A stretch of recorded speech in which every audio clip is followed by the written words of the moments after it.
के स्वयंपाक सेविकों ने आज नागपुर के यशवंत स्टेडियम पर मोर्चा निकाला है। उनकी तरफ से सारी काम की जाती है, लेकिन उनको मानदान सिर्फ 22 रुपये दिया जाता है। उनका कहना है कि उनका मानदान 22 रुपये ना होकर 10,000 किया जाए। जानते उनकी और कौन सी समस्याएं हैं। मी तालुका अध्यक्ष महिला संघ अर्जुनी मोर तालुका अध्यक्ष आहे मी दिलीप हिरामन चुटे। आमच्या मुख्य मागण्या ह्या आहेत की आम्हाला शिक्षक लोक सर्व कामं करून घेतात आमच्याकडून। आम्हाला मुख्य म्हणजे त्यामध्ये मिळणारा मानधन आहे हा अल्पशा म्हणजे 2,500 फक्त, म्हणजे दिवसाला 82 रुपये रोजी। त्यामध्ये आमचं मुलं शिक्षण, आमचं जेवणं खावणं, इतर काही गोष्टी ह्या कशा पार पाडायच्या ह्या आमच्या प्रमुख मागण्या आहेत। या मागण्या जर आमच्या पूर्ण नाही झाल्या, आम्हाला कमीत कमी 10,000 रुपये शासनानं दिले तरी आम्ही समाधान मानू आणि चांगल्या पद्धतीने काम करू शाळेमध्ये। आताही करतच आहोत, आम्ही सगळी कामं करत आहोत, पण 2,500 मध्ये आमचं काही होत नाही। त्याच्यामुळे आम्ही धरणे आंदोलन 2009 पासून आम्ही इथे धरणे आंदोलन करतो, पण शासन आमच्याकडे लक्ष देत नाही।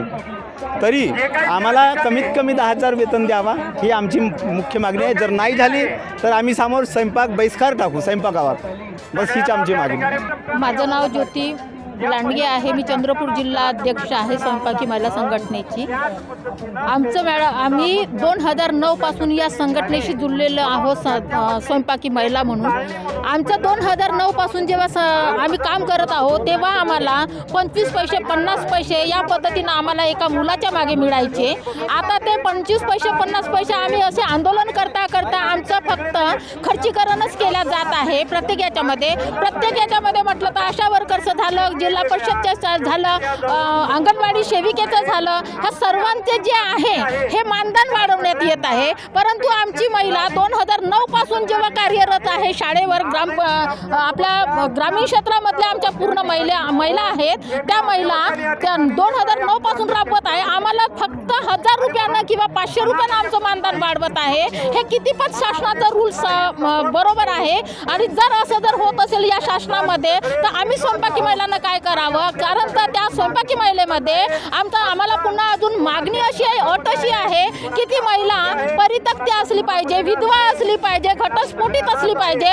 जर घटस्फोटित या सगळ्या मागण्यावर अटीवर आमच्या नियुक्त्या करत असेल तर ती महिला घटस्फोटित असो चाहे विधवा असो, तिच्या मागे जे कुटुंब आहे, 2 लेकरं आहे, तिचे सासू सासरे आहे, त्यांना बरोबर राहण्याची व्यवस्था नाही आहे, अशा महिलांनी 2-2.5 हजारामध्ये आम्ही कसं भागवावं? या मंत्राजंत्रांचे मुलं चांगल्या याच्यामध्ये शिक्षणासाठी जात आहे आणि आमच्या स्वयंपाकी महिलांच्या गोरगरिबांचे मुलं आम्ही कुठं शिक्षणासाठी पोचवावं? 2.5 हजारामध्ये जेव्हा आमचं शिक्षण पाणी जर होत असेल, यांना लाखानं 2 लाखानं यांना पेन्शन मिळत आहे, पगार मिळत आहे, मानधन मिळत आहे आणि आम्हाला 2 हजारामध्ये आम्हाला काही होत नाही। यांचा जरी 5 वर्ष राबल्याच्या नंतर हे लोक जेव्हा यांना पेन्शन लागू होत आहे तर आम्ही 60 वर्षापर्यंत राबल्याच्या नंतर आम्हाला काहीच मिळत नाही आहे। हे कसं शासन हे आहे आणि हा कसा न्याय आहे आणि या कशा न्यायामुळे आमचं खर्चीकरण होत आहे हे आम्हाला शासनाने आमच्या नियुक्त्या करताना आम्हाला 10,000पर्यंत आम्हाला तो मानधन मिळाला पाहिजे। जर होत नसेल तर आम्ही धरणे आंदोलन करू, चक्का जाम करू, आमच्याच्यानं जे काही बनत असेल आम्ही ते करण्यास आम्ही तयार आहोत। मेरा नाम चंदा दमाई है, मैं जिला अध्यक्ष चंपाकिन संगठन की। हम लोग पूरे ये गोंदिया जिले की बाइयों लोग यहाँ पूरे महाराष्ट्र की बाई लोग यहाँ पे आई हुई है शालेय पोषण आहार की। हमको सिर्फ 82 रुपये रोजी मिलती है। 82 रुपये रोजी न देते हुए हमें 10,000 रुपये की इमाम वेतन लागू करना चाहिए करके हम लोग यहाँ पे आए हुए हैं। और हमारी बाइयों लोग सवेरे 10 बजे से 9 बजे से स्कूल में जाती है और शाम को 4 बजे वापस आती है। तो ये 2 ही घंटे का काम होगा। शासन बोलता है कि ये 2 घंटे का काम है। 2 घंटे में काम होता है क्या?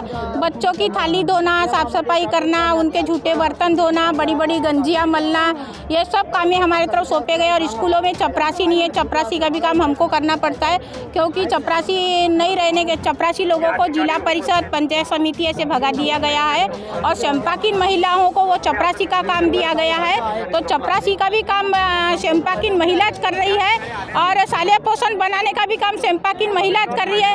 ये मास्टर लोग हमको संडास बाथरूम वगैरह धुलवाते हैं, भाई लोगों के हाथ वजह से और हमको 2,500 रुपया पेमेंट है। तो ये अच्छा है क्या सर? ये ऐसा नहीं होना चाहिए। इसलिए हमारी 10,000 रुपया की इमाम वेतन हमको मिलना चाहिए। हम 2009 से ये आंदोलन कर रहे हैं, पर हमारी मांगनी कुछ भी नहीं हो रही। पहले साल उसने 1,000 रुपया बढ़ाया, फिर 500 रुपये बढ़ाया शासन ने, उसके बाद में है तो अभी हमको 2,500 रुपया दे रहा है। तो 2,500 में हमारा गुजर बसर कुछ भी नहीं होता। अगर इस बार सरकार ने हमको न्याय नहीं दिया ना, तो हम चक्का जाम आंदोलन करेंगे। हम अपनी बाजू तो हटेंगे नहीं, लेकिन सभी भाइयाँ लोग मिलके, हम लोग सभी जिले के मिलके चक्का जाम आंदोलन करेंगे। आज के इस महंगाई के दिनों में स्वयं सेविकों को सिर्फ 82 रुपये रोजी मिलती है, क्या यह सही है? और उनसे सारी कामें किए जाते हैं, लेकिन उनको रोजी सिर्फ 82 रुपये दी जाती है।